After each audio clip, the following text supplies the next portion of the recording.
and I also want to talk about your genius though. You know what I mean? Because I've been listening to it, like I'm doing a lot of research on you. You know what I mean? And the thing that sparked me that was so dope is how your mind. Because I said it on this podcast before. Like I feel like drug dealers can really run a Fortune 500 company easily. Oh, no question. You know what I mean? No question. Easily.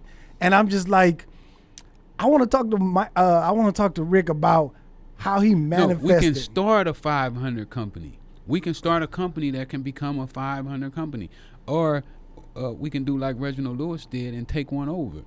You know, it's really the first thing.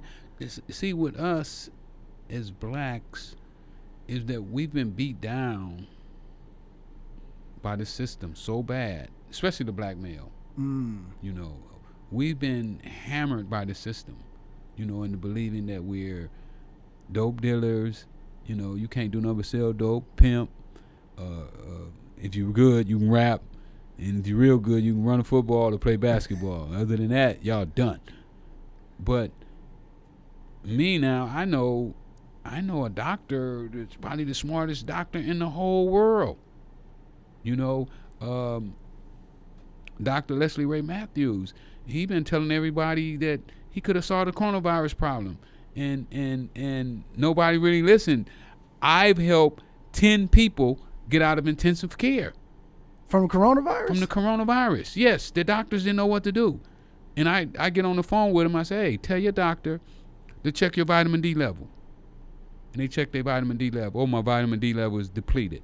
Okay, tell them to give you an infusion, a high dose of vitamin D3 and zinc. 2 days later, she out the hospital. That's my niece, Austin, Texas. Wow. She'll tell you that. I had another friend, whole family, everybody in the family was sick. I said, man, you ain't heard me talking about vitamin D on my podcast and everywhere that I go? He was like, yeah, but we didn't do it. I said, man, I'm bringing you some vitamin D over there. I took vitamin D, put it in the house. A couple days later, the whole family well. Really? Yeah. Dang. I have about 50 people in my circle that I function with, all on vitamin D. None of them caught it. Really? What kind of vitamin D? What kind of vitamin supplement? D3? Vitamin D3. You can just get it over the counter? You can get it from Walmart, but you want to get at least 10,000 milligrams. You don't want to get 200 milligrams, 300 milligrams. That's not really nothing. You get the 10,000 milligrams. You can get it from Amazon, Walmart. Amazon won't even sell it to us no more because we done bought too much of it. Because I just buy it and give it to people. Really? Yeah. So what I'm saying is that we as a people have been beat down to where we don't believe that we're as good as everybody else. And I know everybody will probably say, oh man, you don't know what you're talking about. But it's not what you say, it's your actions that mean what it is. You know, if your actions show that you giving up, then you can say, well, I ain't gave up. But that don't mean nothing. That's just talk. Right. You know, and talk is cheap. It's the actions at the end of the day that's going to tell who you are, what you stand for, and where you're trying to go in life. And I believe that our actions have shown to me that and even my brothers, you know, I got home and my family was in bad shape, you know, and they were in bad shape. My mom was losing her house. Did you see my documentary? I did. You see they put us out of her house. Yeah. I got home and I started trying to fight. My brothers are living there and I'm like, y'all living here, they gonna put y'all ass out. Y'all ain't trying to do nothing to pay the bills. Yeah. And they was like, oh man, I can't get no job. Ain't nobody gonna hire me. No, they ain't gonna hire you because you ain't got no skills. Right. And you don't have no motivation. You know, like with me, I don't ask for no job. I just go in there and go to work. They look up, I'm washing the windows and sweeping the floor and cleaning the toilets, and they're gonna be like, who the hell is this? Right. What you doing here?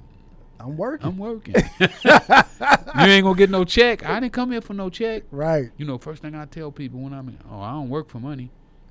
I don't work for money. Yeah. You know, I work for the game. Yeah.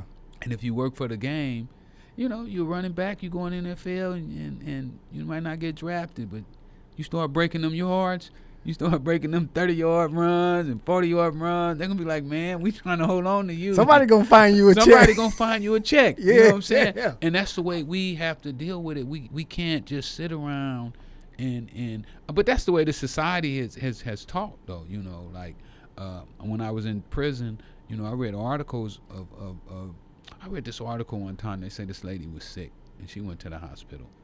She got in the hospital, and the doctor came out and they say, what kind of insurance she got? Oh, she ain't got no insurance. She got Medicare? No, she ain't got no Medicare. She got some money? No, she ain't got no money. She got credit cards? She ain't got no credit cards. They all turned around and walked away and left the lady there. The lady died inside the hospital on something that was preventable. So what that told me is that the doctors weren't really there to save people. They were just there to make some money. Right. You know, and I believe that our goal should be to help people to make the world a little better because we lived here.